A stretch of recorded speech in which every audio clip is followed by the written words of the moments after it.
Hello everyone.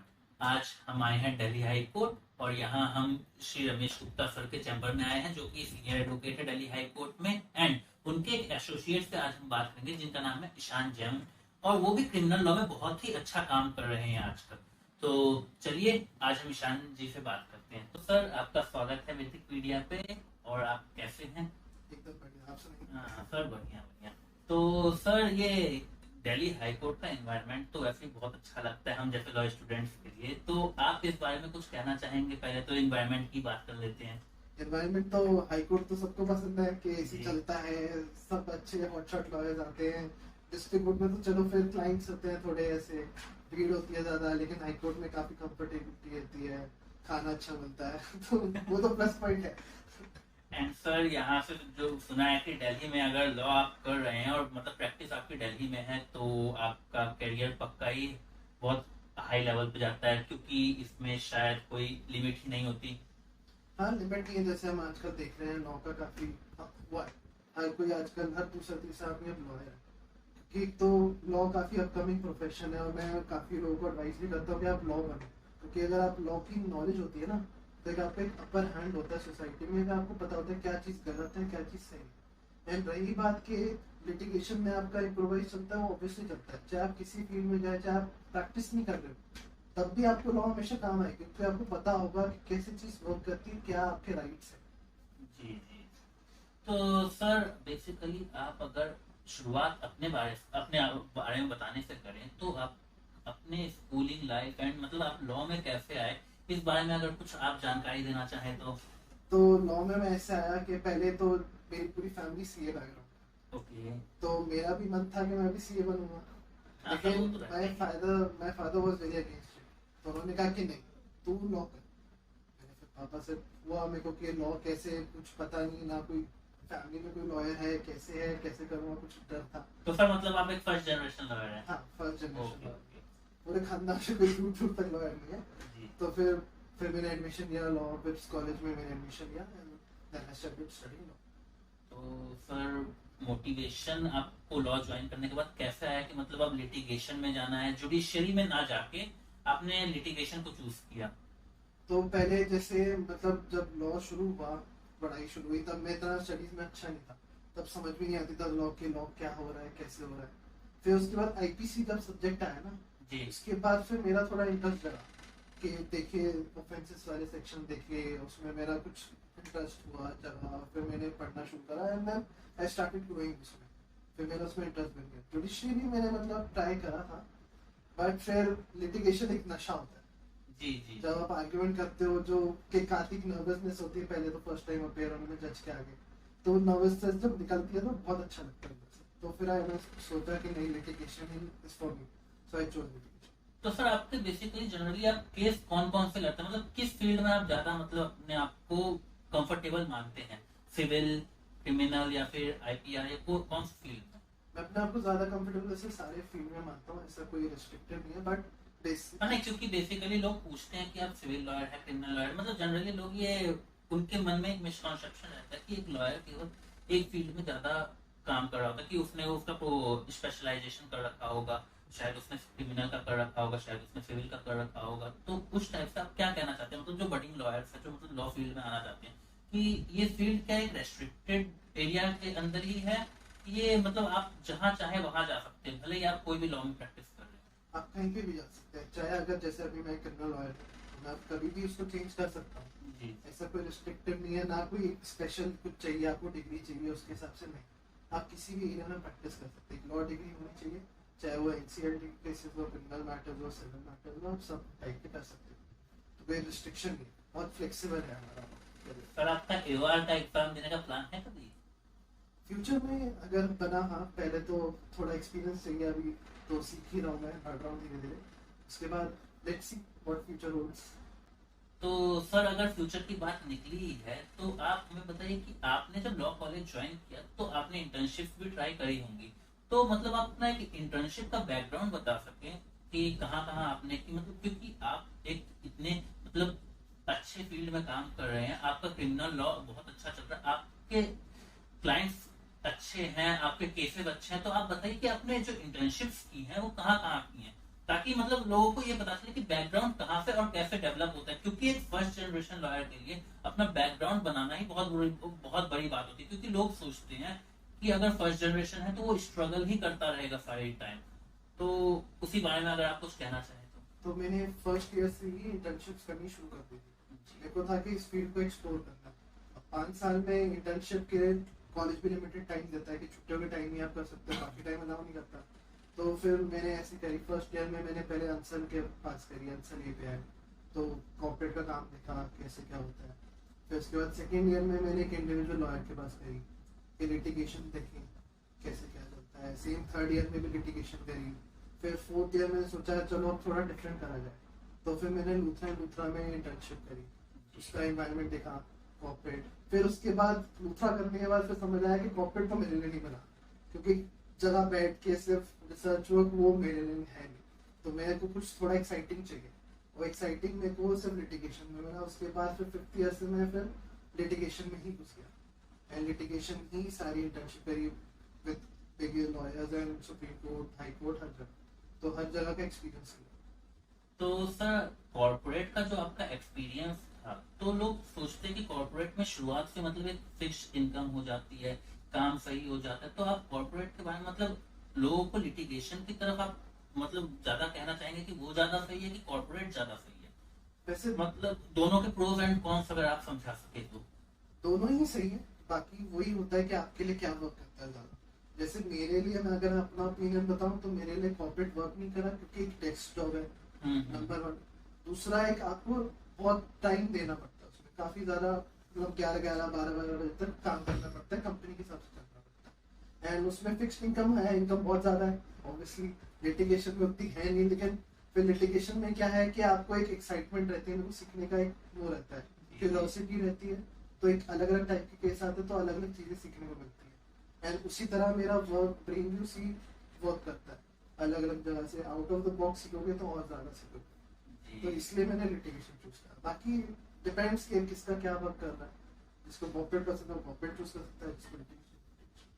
Sir वहीं अब corporate से ही और ये लिटिगेशन की बात करते हैं, तो लोग कहते हैं जो ये लीगल फील्ड है ये लड़कियों के लिए मतलब थोड़ा उतना अच्छा नहीं है, क्योंकि क्रिमिनल केसेस में उनको मतलब उतनी वैल्यू नहीं दी जाती। उनको कहा जाता है कि आप कॉर्पोरेट में जाइए या सिविल में जाइए। तो आप इस बारे में क्या कहना चाहेंगे? ये मेरे को लगता है एक बहुत मिसकंसेप्शन है, क्योंकि इवन वुमेन भी अगर हम देखें लिटिगेशन, और पिंकी आनंद हो गई, she is a very good lawyer, Geeta Luthra है, she is also exceptional lawyer. मतलब फिर वुमेन्स तो उल्टा हमें encourage करना चाहिए कि आप आगे बढ़ो, क्योंकि हमारी इस फील्ड को, लॉ को, और वुमेन लॉयर्स, वुमेन जजेस बहुत चाहिए, ताकि वो पर्सपेक्टिव अंडरस्टैंड कर सके जो मेल जजेस नहीं कर पाते कई बार।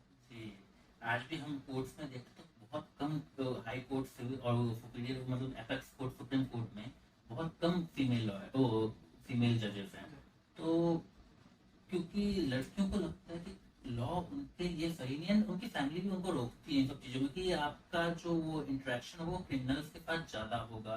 तो क्या ये सही है कि मतलब क्रिमिनल लॉ जो है अगर उसमें लड़कियां जाती तो मतलब उनका स्टेटस तो सोसाइटी थोड़ा डाउन मानती है और उनको केसेस देने में मतलब थोड़ा हिचकिचाती है कि एक वुमन लॉयर है तो शायद इसको केस ना देना चाहिए वो क्रिमिनल वाला। ऐसा कुछ होता नहीं है, क्योंकि क्रिमिनल लॉ भी बहुत बड़ी फील्ड है अपना। उसमें सिर्फ ऐसा नहीं होता कि आप क्रिमिनल से डील करते हो। जैसे आजकल सोशो इकोनॉमिक ऑफेंसेस बहुत बढ़ गए हैं, white collar crime. White collar, तो वो है कि वो भी आ रहा है आजकल। तो उसमें तो क्रिमिनल नहीं होता, वो तो सीधा कंपनी का होता है, फंड्स का है, फ्रॉड है, तो उसमें भी बढ़ सकते हैं। तो ऐसा मेरे को तो मिसकंसेप्शन लगती है कि वुमेन्स का ऐसा रोकना चाहिए। वैसे जितना आगे बढ़े दोनों इक्वल होते हैं, आर्टिकल 14 तो दोनों को इक्वालिटी देता है बराबर। तो सर आप दिल्ली हाई कोर्ट की बात करें तो आपको मतलब ये डिस्ट्रिक्ट कोर्ट में और हाई कोर्ट में मतलब क्या डिफरेंस लगा कि मतलब लिटिगेशन फील्ड में? वैसे कोई डिफरेंस है नहीं, केस है, पर आपका जो बेस बनता है केस का हमेशा डिस्ट्रिक्ट कोर्ट से बनता है जी। उसके बाद वो हाई कोर्ट आता है, जब तक वो ओरिजिनल जुरिसडिक्शन में आता है। ठीक है, तो मैं अगर किसी को मतलब सर कोर्ट रूम की डिफरेंस की बात करें अगर एडवाइस के अनुसार कि लोग पूछते हैं कि हमें डायरेक्ट हाई कोर्ट से प्रैक्टिस चालू करनी चाहिए या डिस्ट्रिक्ट कोर्ट से चालू करनी चाहिए या कहीं सीधा लॉ फर्म में घुस जाए, मतलब एक या सुप्रीम कोर्ट में डायरेक्ट हम प्रैक्टिस कर सकते। तो कुछ टाइप से बताइए कि कहाँ से अगर कोई नया लॉयर है, फर्स्ट जनरेशन है, तो वो कहाँ से शुरू करे? वो हमेशा डिस्ट्रिक्ट कोर्ट से शुरू करें पहले, क्योंकि डिस्ट्रिक्ट कोर्ट में ही आपको वो चीज़ें सीखने को मिलती है, फाइटिंग कैसे होती है, कैसे क्या काम कर रहे हैं, एंड बेस वही बनता है। आप जो क्रॉस एग्जामिनेशन चीफ वगैरह वो हाई कोर्ट में थोड़ी होता है, होता तो डिस्ट्रिक्ट कोर्ट में ही जी है। जी हाई कोर्ट में तो अगर ओरिजिनल जुरिस्डिक्शन होगी तभी होगा। जी। एंड हाई कोर्ट में क्या आपको कोई सिखाता नहीं है खुद से। हाई कोर्ट में हमेशा सीनियर अपीयर होते हैं, बड़े बड़े लॉयर होते हैं। डिस्ट्रिक्ट कोर्ट में कम से कम आपको जो आपका सीनियर है वो आपको प्रेफरेंस देगा कि चलो तू आगे आगे कर ले, या आप आज आप कोई फाइल कर दो, ये कर दो। तो डिस्ट्रिक्ट कोर्ट में ज़्यादा सीखने को मिलेगा। तो हमेशा मैं सबको एडवाइस करूंगा कि आप डिस्ट्रिक्ट कोर्ट से शुरू करिए, उसके बाद फिर आप आगे स्टेप बाय स्टेप ऊपर जाइए। सर इसी के साथ फिर बात करते हैं ये AIB की, ऑल इंडिया बार एग्जाम। तो सर इसका अगर आप कुछ समझाते कि मतलब ये इसके बारे में कि क्या पेपर पैटर्न रहता है, और कैसे एक नया जो लॉ में एंट्री लिया है, मतलब नया नया रजिस्टर्ड एडवोकेट है, वो कैसे मतलब AIB इजीली क्लियर कर सकता है बिना किसी डिफिकल्टी के फर्स्ट टाइम में? तो AIB तो बहुत इजी एग्जाम है, क्योंकि ओपन बुक होता है एंड सारा आपका आंसर जितने भी हैं वो बेरक में ही मिलते हैं। अब अगर आपने पढ़ाई अगर कॉलेज में करी हो, आपको पता है बेरक कैसे पढ़ते हैं, तो डायरेक्ट क्वेश्चन आता है कि ये वाला कौन से सेक्शन में है, तो आप बेरक खोल के and you can see the section और आप आंसर कर सकते हैं। तो it is a very easy exam, इसमें कुछ मतलब सर लेकिन बेसिकली यही है कि लोग अगर ये सोचे कि ओपन बुक एग्जाम है और हम बिना पढ़े हुए चले जाएंगे और वहाँ सामने बुक तो रहेगी मुश्किल है। तो आप पास नहीं होंगे, तो ओपन बुक को आप इतना लाइटली नहीं ले सकते हैं, सर यही कहना चाह रहे हैं बेसिकली। तो सर इंटर्नशिप अगर आप बताना चाहें कि कोई यहाँ अगर आना चाहे आपके आसपास कहीं इंटर्नशिप करने के लिए, तो मतलब क्या तरीका है, प्रोसेस है अप्लाई करने का इंटर्नशिप के लिए? मेरे साथ इंटर्नशिप के लिए ये प्रोसेस है कि आप अपना CV भेजिए, रेज्यूमे मेरे ईमेल पे, then I will look at it and आपको मैं अपने अंडर इंटर्नशिप पे। इनका ईमेल आईडी मैं अपने वीडियो के डिस्क्रिप्शन में डाल दूंगा, और आपको जैसे कनेक्ट करना है इनसे, मतलब इंस्टाग्राम, फेसबुक एंड व्हाट्सएप, आप इनको डायरेक्ट कांटेक्ट कर सकते हैं इंटर्नशिप के रिलेटेड भी। और अगर आपको कोई हेल्प चाहिए हो तो आप डायरेक्टली सर से कांटेक्ट कर सकते हैं। तो सर अब हम आते हैं क्लाइंट स्पेसिफिक बातों पे। तो सर हमने ये सुना है कि किसी के ऊपर कोई क्रिमिनल कंप्लेंट हो जाती है, केस हो जाता है, तो पुलिस वाले पहले बोलते हैं कि आप डायरेक्ट वकील ना करिए, पहले आइए वहाँ, मतलब वो थोड़ा मतलब डरा के धमका के उनसे मतलब कुछ कोशिश करते हैं कि कुछ उनकी साइड इनकम हो जाए। तो क्या उस सिनेरियो में क्या करना चाहिए मतलब किसी भी व्यक्ति को अगर उनके ऊपर कोई क्रिमिनल कंप्लेंट हुई है? तो उनको सबसे पहले लॉयर के पास हमेशा जाना चाहिए, ताकि लॉयर बताए कि लीगल वे क्या है। अभी ब्राइब देना ये तो बहुत गलत है, it is against the law. And आप क्यों दो चीज में, अगर मान लो आप मानते हो कि आप इनोसेंट हो, तो आप उसके लिए आप पैसे क्यों दोगे? आप लॉयर के पास जाओ, उनकी एडवाइस लो, वो आपको हेल्प आउट करेंगे कि आप ऐसे ऐसे इसको मूव कर सकते हैं, इसको ऐसे हेल्प करें, ताकि आपके अगेंस्ट कोई सीरियस एक्शन हो। हाँ, क्योंकि जनरली जो जनरल पब्लिक है वो ये सोचती है कि मेन जो है वो पुलिस ऑफिशियल्स ही होते हैं जो उनको किसी लीगल केस में हेल्प कर सकते हैं, उनके ऊपर से FIR हटा सकते हैं। तो क्या ये FIR रियली में हटा सकते हैं वो लोग? नहीं, एक बार अगर FIR रजिस्टर हो गई तो वो हट नहीं सकती। अगर उसको हटाना है तो या तो आप वॉश करवाओ हाई कोर्ट से अंडर 482 CRPC, नहीं तो आप डिस्ट्रिक्ट कोर्ट में ट्रायल के थ्रू जाओ एंड उसमें एक क्विट या डिस्चार्ज। हाँ, तो ये सबसे बड़ा मिसकॉन्सेप्शन रहता है हर एक व्यक्ति का जो लॉ की जानकारी नहीं रखता है कि पुलिस वालों को अगर वो ब्राइब कर देते हैं तो उनकी FIR कैंसिल कर सकते हैं। तो जी नहीं, बिल्कुल ऐसा नहीं है। आपका मैटर अगर FIR दर्ज हो चुकी है तो वो जाएगा कोर्ट में जरूर, मजिस्ट्रेट के पास, और अगर आपको क्वेश करवाना है तो वो हाई कोर्ट जाएगा ही जाएगा। तो सर अगला, अगर क्लाइंट स्पेसिफिक बात उठी ही है तो ये बताइए कि अगर कोई क्लाइंट किसी नॉर्मल केस में फंस जाता है जिसमें बस डायरी एंट्री हुई हो, तो उस केस में जनरली उनको क्या करना चाहिए कि अगर FIR तब तक दर्ज नहीं हुई है तो उस केस में क्या लीगल एडवाइस लेना सही रहेगा, कि या फिर पुलिस ऑफिशियल के साथ बात करके ही, और वो जो एग्रीव पार्टी जो कंप्लेनेंट है उनके साथ बात करके उसको सॉर्ट आउट कर देना चाहिए? अगर सेटलमेंट हो सकता है कंप्लेनेंट्स के थ्रू बात करके तो उसी टाइम करनी चाहिए। अगर उसमें उनको कोई प्राइज नहीं देना पड़ रहा, सब लीगल वे से हो रहा और वहीं पे हो जाए तो कर लें। लेकिन अगर उनको लगता है कि नहीं हमें एक एडवाइस की जरूरत है, तो एक लॉयर के पास आना चाहिए। सर कभी कभी सेटलमेंट एक पल को दिख जाता है कि हो चुका है, एंड उनको लगता है कि ये मामला सेटल हो गया, लेकिन कुछ दिनों बाद वो अचानक से उठ के सामने आ जाता है। ऐसा भी बहुत केसेस में होता है। तो इन मामलों में आप क्या कहना चाहेंगे? इन मामलों में तो फिर ऑब्वियसली पहले लॉयर के पास जाओ, ताकि लॉयर, हम एक एग्रीमेंट बनाते हैं, मेमोरेंडम ऑफ अंडरस्टैंडिंग का सेटलमेंट हो जाती है, उसमें दोनों पार्टी के साइन होते हैं। तो अगर मान लो बाद में बैकआउट करेगा तो हमारे पास एक प्रूफ रहता है कि हाँ कि हमारी सेटलमेंट हो गई है, बात हो गई है। तो सर आप एक बहुत ही मतलब सक्सेसफुल लॉयर अभी हैं, एडवोकेट हैं, और आप बहुत बढ़िया कर रहे हैं इस फील्ड में, जबकि आप खुद फर्स्ट जनरेशन लॉयर हैं और आपकी प्रैक्टिस को भी ज्यादा वक्त नहीं हुआ है। तो आप ये हमारे फर्स्ट जनरेशन लॉयर्स को मतलब एक एडवाइस दे सकते हैं कि मतलब वो अपना क्लाइंट कैसे बनाए, कैसे क्लाइंट्स इंक्रीज कर सकते हैं, कैसे केसेस पा सकते हैं ज्यादा?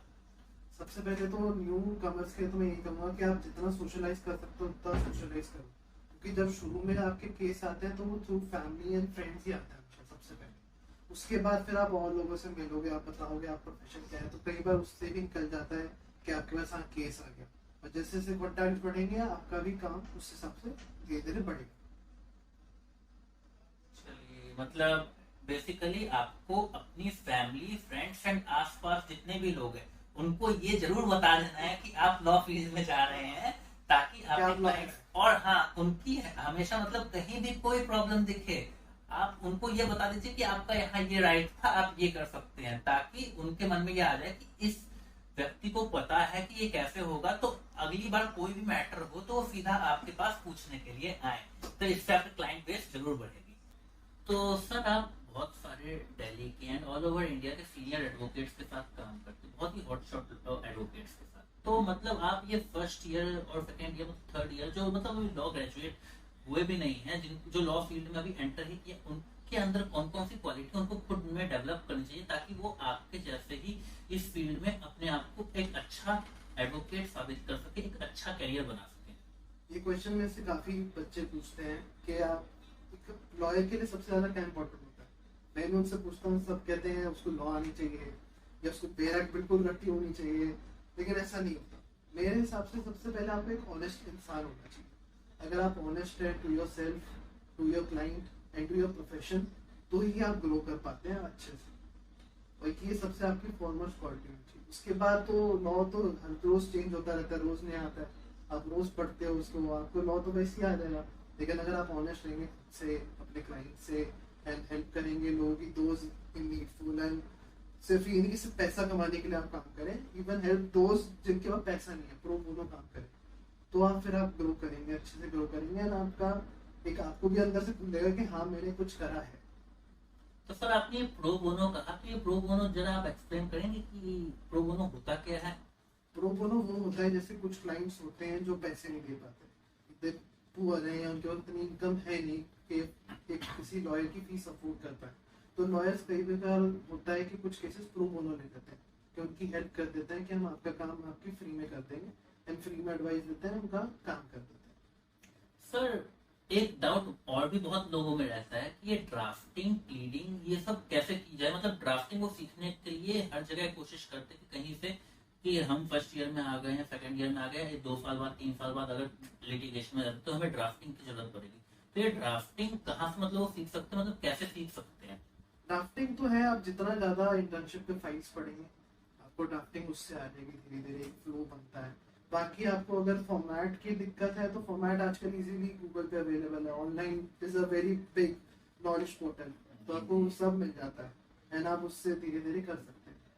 सर मेरा आखिरी सवाल आज का कि हमने जनरली कोर्ट रूम्स में देखा है, जो टीवी में, वेब सीरीज में, मूवीज में दिखाते हैं कि बड़ा सीरियस रहता है, और वहाँ जजों के साथ मतलब फॉर्मली मतलब सामने एक केस चल रहा होता है, वहाँ मतलब जज एकदम सीरियस बैठा रहता है, और सामने वाला क्लाइंट मतलब क्लाइंट डर रहा होता है कि मतलब आपको कैसा लगता है कोर्ट रूम बहुत ही सीरियस प्लेस रहती है कि मतलब वहाँ आपके साथ कभी ऐसा हुआ है बेसिकली कि सामने जज सीरियस बैठा और आप लोग मजाक कर रहे हो या कुछ इस टाइप का? हाँ बहुत बार होता है, कई बार हम जोक मारते हैं या जजेस जोक मार देता है तो सब का मूड लाइट हो जाता है, सब हंसने शुरू होते हैं, थोड़े बहुत कॉनोटेशन चलते रहते हैं।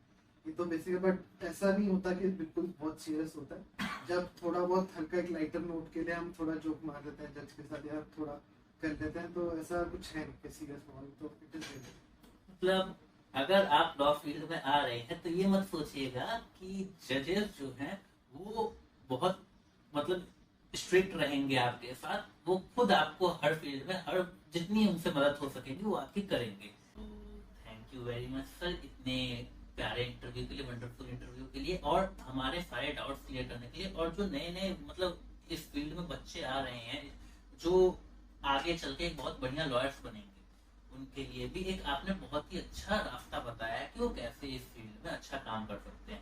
और इंटर्नशिप्स तो आप हेल्प कर ही देंगे।